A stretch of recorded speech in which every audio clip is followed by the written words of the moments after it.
नमस्कार।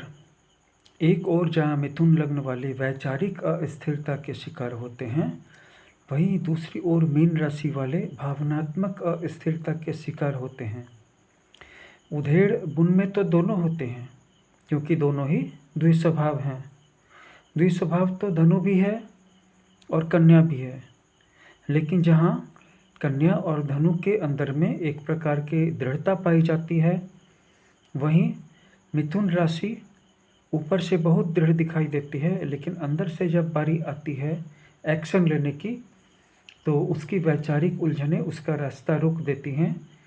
वह मीन राशि की तरह ही ओवर थिंकिंग की हैबिट में होती है, लेकिन मीन राशि वाले दरअसल में अपने जख्मों को लेकर के, अपनी चोटों को, अपने ब्रूजेस को लेकर के ज़्यादा पीड़ित रहते हैं, और मिथुन राशि अपनी कन्फ्यूजन्स को लेकर के ज़्यादा स्टैग्नेटेड रहती है।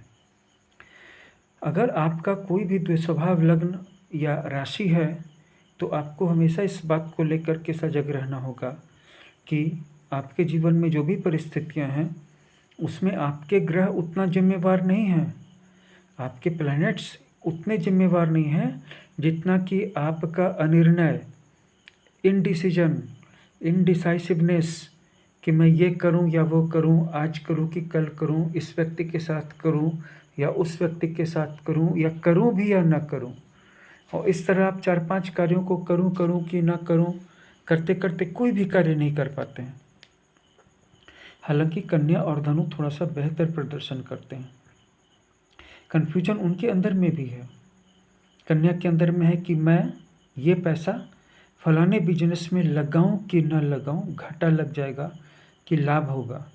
धनु राशि वालों को भी डर होता है, लेकिन ये डर होता है कि मैं ये वस्तु डिमांड करूं या ना करूं, मांगूं या ना मांगूं, मिलेगा कि नहीं मिलेगा, मैं अपने पेरेंट्स से परमिशन मांगूं कि ना मांगूं, मुझे ये चीज़ खरीदने के लिए पैसे देंगे कि नहीं देंगे, मैं वहाँ घूमने जाऊं कि नहीं जाऊं, मुझे इसके लिए पैसे मिलेंगे कि नहीं मिलेंगे। तो ये सारी जितने भी द्वंद्व हैं, ये सभी द्विस्वभाव राशियों के अंदर में पाए जाते हैं। और हमें इस बात का ध्यान रखना है कि द्विस्वभाव राशियों के अंदर में संभावनाएं भी बहुत होती हैं, लेकिन उनका पूर्ण प्रतिफलन, पूरा रिजल्ट तब आता है जब हम उन पर से प्रेशर हटा लेते हैं। हालांकि प्रेशर हटा लेना हर बार सही नहीं है, लेकिन ज़्यादातर मामलों में जब आप उनके ऊपर से प्रेशर हटा लेते हैं, और अगर वो खुद ज़बरदस्ती अपने आप से कोई प्रेशर ना ओढ़ें, तो उनका परफॉर्मेंस अच्छा आता है, और वो जो होता है एक नए डायमेंशन को खोलता है अपने फील्ड में। जैसे कन्या राशि, अगर मान लीजिए कि कन्या राशि का जातक एक एडवोकेट है, लॉयर है, तो वो बहुत अच्छी बहस करके अपने क्लाइंट को जिता देगा, लेकिन उसे रिलैक्स रहना सीखना होगा। धनु राशि को भी अपनी आकांक्षाओं को तुरंत पूरी करने की जिद से बाज आना होगा। रिलैक्स रह करके चलिए, और जो छोटी छोटी खुशियाँ मिली है ना, उनका आनंद उठाइए। और मीन राशि वाले कम से कम एक काम को पूरा कर लीजिए, और मिथुन राशि वाले दूसरों को समझाने के बजाय अपने आप से बातें करना शुरू कीजिए, क्योंकि जो भी सबसे इम्पोर्टेंट और जो सबसे ज़रूरी बात है, वो तो आपको अपने आप से करनी है। लेकिन आप ज़्यादातर समय इस बात की तैयारी कर रहे हैं कि दूसरों को कैसे समझाएंगे, दूसरों को कैसे इम्प्रेस करेंगे। तो आपने देखा कि ये 4 द्विस्वभाव राशियाँ कैसे खुद ही अपने विकास में अड़ंगा लगाती हैं, अपनी ग्रोथ के रास्ते को रोकती हैं, तरक्की को भी रोक देती हैं।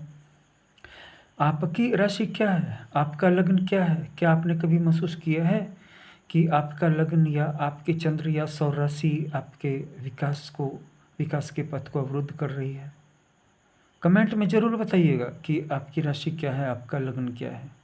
साथ ही अगर अपनी जन्म कुंडली को लेकर के कोई क्वेश्चन हो, या अगर जन्म कुंडली ना हो, मान लीजिए कि होता है ना कि कभी कभी किसी को अपना जन्म का समय मालूम नहीं होता है, क्योंकि उनके पेरेंट्स उसने नोट नहीं किया होता, या उनकी जन्म कुंडली खो गई रहती है।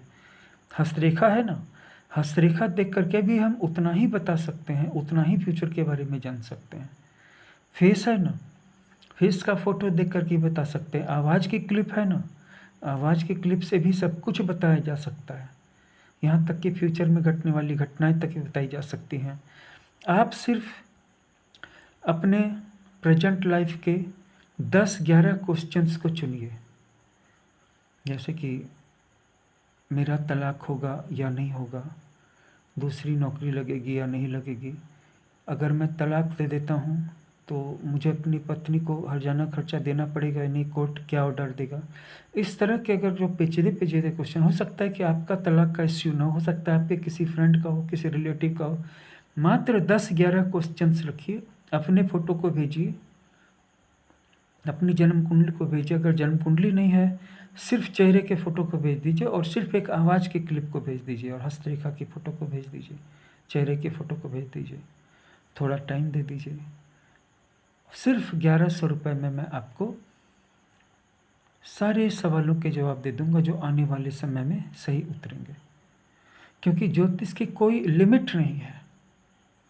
अगर आप समझते हैं कि किसी भी चीज़ को कोई लिमिट है, किसी भी चीज़ की कोई सीमा है, तो आप गलती में, किसी भी चीज़ की भी कोई सीमा नहीं है।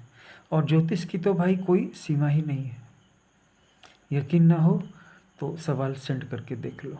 इस वीडियो को शेयर कर देना, लाइक कर देना, चैनल को सब्सक्राइब कर लेना और बेल प्रेस कर देना ताकि नोटिफिकेशन मिलता रहे। इसी तरह के नए नए रिसर्च बेस्ड वीडियोज आपको मिलते ही रहेंगे।